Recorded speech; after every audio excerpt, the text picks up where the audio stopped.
back to Frederick's Garage, the oxidation station, where we're going to cover some more aspects of the 54 Bel Airror in all of her decomposing glory. What we'll focus on today is the fitment of two sizes of rally wheels to the rear of this vehicle, basically to assess fender skirt fitment.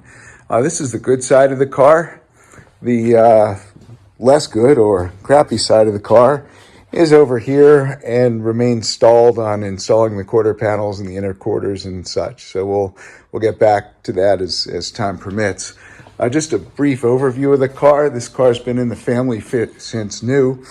It's spent a lot of its life in northeastern Pennsylvania, where they use an abundance of road salt, and there's no shortage of crap and cinders on the road to help things like this deteriorate when they're used for daily transportation.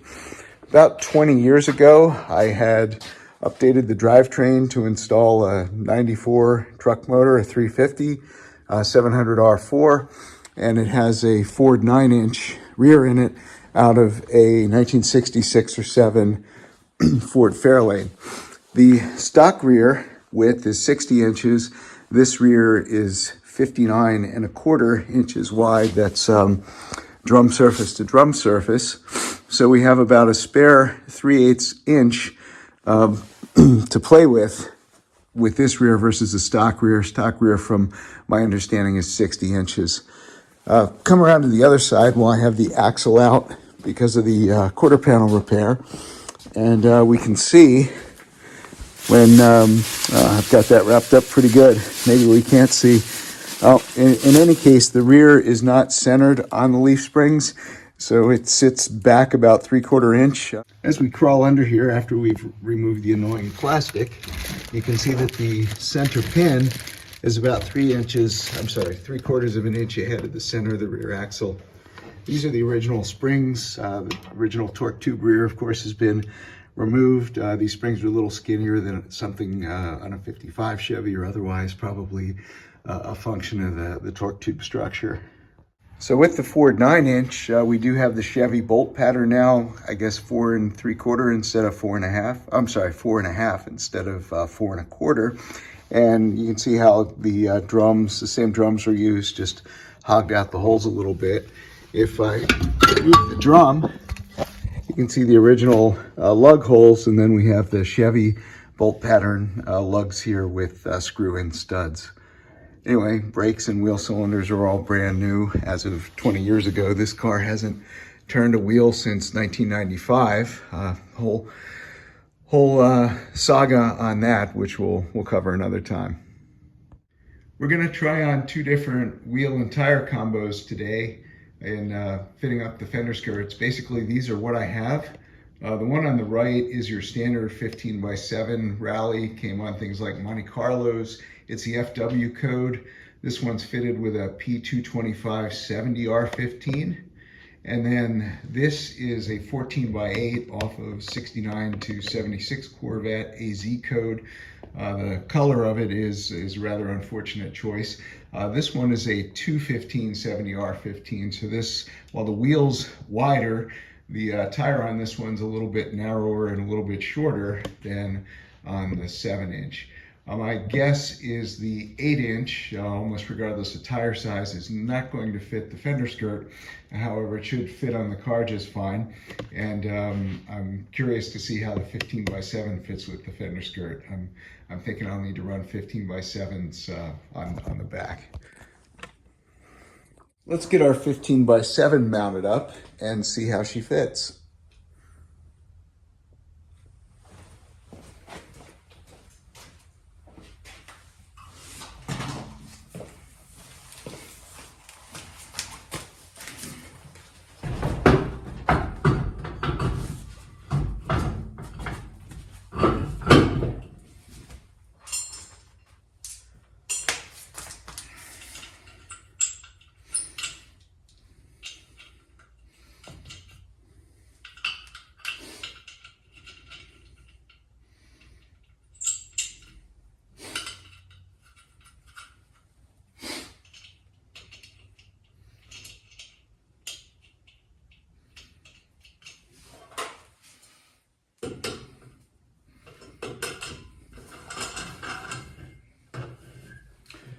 Other people have those fancy electric thingies. I'm a little bit more old school.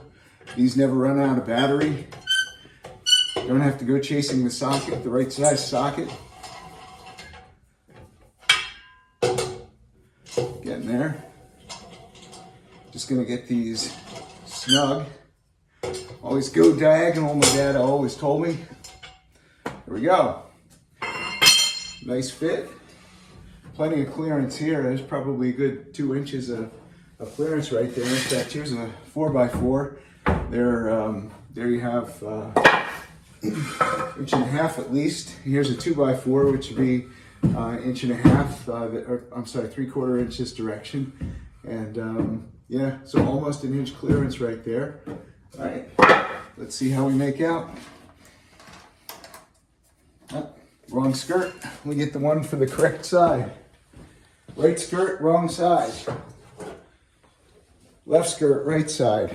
Go figure. I'm confused. All right, here we go. Give this a shot. Ah, there we go. We'll attach this to what's left of the quarter panel. And of course we have the wheel center off, which gives enough room to move the arm. Let's try putting the center on there, see how we make out.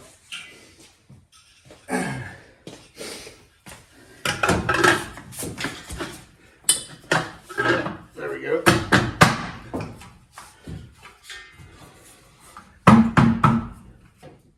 There we go. One other point, this car is sitting on jack stands on the axle, so this is essentially ride height with respect to the wheel. Obviously, if the trunk was loaded and the interior was in the car, it might sit a little lower, but that's where we are right now with the car sitting on jack stands on the leaf springs. Looks like the 15x7 is a hit. That's a go. Just for laughs, let's try and take the skirt off with the center cap in place, see if there's enough room for the lever. Well, looky there. Okay, once again, P225 70R15. Would I go wider? I think you certainly could fender well wise. I don't know about fender skirt wise. And when I'm saying that, I mean the tire. The rim width is certainly okay. Let's try this 15x8 with the fender skirt, see how it fits. Or more to the point, let's try the fender skirt with the 15x8. Here we go. Oh, back pin. This doesn't look like it's gonna happen. No, just can't get the fender skirt in close enough on the lower end with the wheel and tire there. In fact, I could do a close-up, but it feels like there's about a 1/4 inch space with the rim, and of course the tires hitting the fender skirt, preventing it from going the rest of the way in. So I don't think we're going to be successful with the 15x8. Front might be a better chance, but certainly not with both pins in there and trying to go the full way. Trying to finagle this every which way. Of course, the latch is in the way and all that, but yeah, just can't get it in. The too much tire, too much rim. Anyway, appreciate the effort, but not happening.